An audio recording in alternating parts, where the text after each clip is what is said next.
Everyone, তোমরা সবাই কেমন আছো? আশা করি তোমরা সবাই খুব ভালো আছো। আমরাও অনেক ভালো আছি। তো আজকে টাইটেল আর থাম্বনেল দেখেই বুঝে গেছো যে এটা আমার ফার্স্ট ব্লগ। তো চলো আগে তোমাদের সাথে আমার পরিচয়টা করিয়ে দিই। আমার নাম সুপর্ণা মুখার্জি। আমার বাড়ি হচ্ছে বিশ্বপাড়া কোদালিয়া।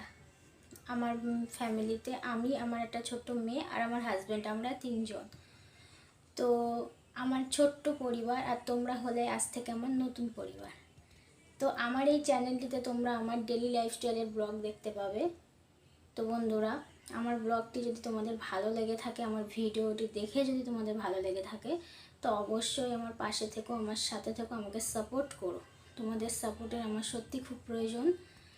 আর আমার ব্লগটি দেখে যদি তোমাদের এতটুকু কোথাও ভালো লেগে থাকে, তাহলে আমার চ্যানেলটিকে সাবস্ক্রাইব করে দিও, আর লাইক করো, শেয়ার করো, কমেন্ট করো, আর আমার পাশে থেকো। আর পাশে থাকা বেল আইকনটিকে প্রেস করে দিও, যাতে আমি যখনই কখনো নতুন ভিডিও বানাই না কেন তোমাদের কাছে সবার আগে পৌঁছে যায়। বন্ধুরা, এটা আমার বাড়ির সামনে উঠোন, আর এই হলো আমার উঠোন দিয়ে যাওয়ার রাস্তা।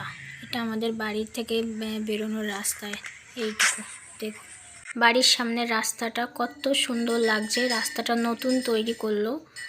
রাস্তাটা তো ভেঙে চুরে একাকার হয়ে গেছিলো, তো 2-3 দিন আগে রাস্তাটাকে তৈরি করলো। আর এটা হলো আমাদের বাড়ির পুকুর। পুকুর আর বাড়ির মধ্যে রাস্তা চলে গেছে।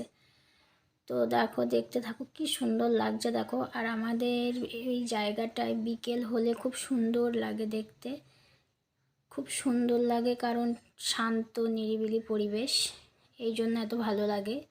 তো দেখো রাস্তাটা কি সুন্দর লাগছে না দেখতে, আমার তো খুব ভালো লাগছে। তো আমি চলে এসেছি আমার ছোট্ট রান্নাঘরে। এই রান্নাঘরে আমি রান্না করি, আমার খুব ভালো লাগে এখানে রান্না করতে। আর আমার সব থেকে প্রিয় জায়গা বলতে রান্নাঘর। রান্না করতে আমি সত্যি খুব ভালোবাসি। তো দেখো, বেসিনে সব বাসন পড়ে আছে, ওই বাসনগুলোকে এখন সব গুটিয়ে নেব। এখন এই বাসনগুলো সব টবের মধ্যে ভরে রাখবো। হ্যালো বন্ধুরা, আমি আবার চলে এসেছি। দেখো, আমি এখন রাতের জন্য ডিনারে কুমড়ো আলুর তরকারিটা বানাবো বলে চলে এসেছি। তো চলো দেখো, আমি একটা ভাজা মশলা রেডি করছি, সেটা তোমাদেরকে দেখাই। চলো, এই দেখো বন্ধুরা,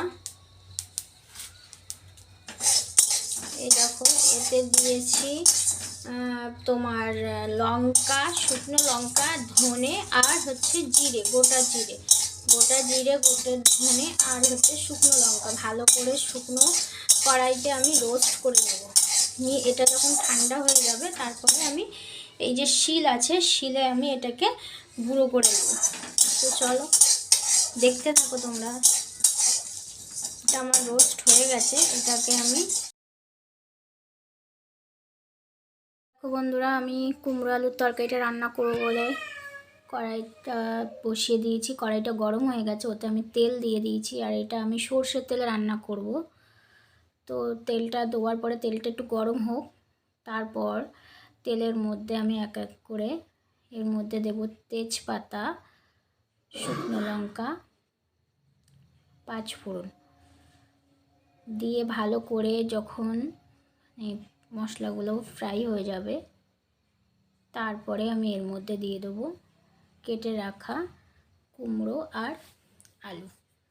দেখো, দেখতে থাকো। এটা সিম্পল রান্না, সিম্পল রেসিপি তোমাদের সঙ্গে আজকে শেয়ার করছি। ফার্স্ট ব্লগ আজ আমার তোমাদের সামনে।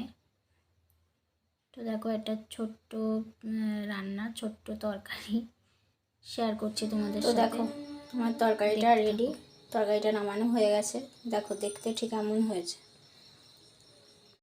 আজকে আমার ব্লগটা আমি এখানেই শেষ করছি, আর কাল আমি চলে আসব তোমাদের সামনে নতুন একটি ব্লগ নিয়ে। তো তোমরা সুস্থ থেকো, ভালো থেকো, টাটা।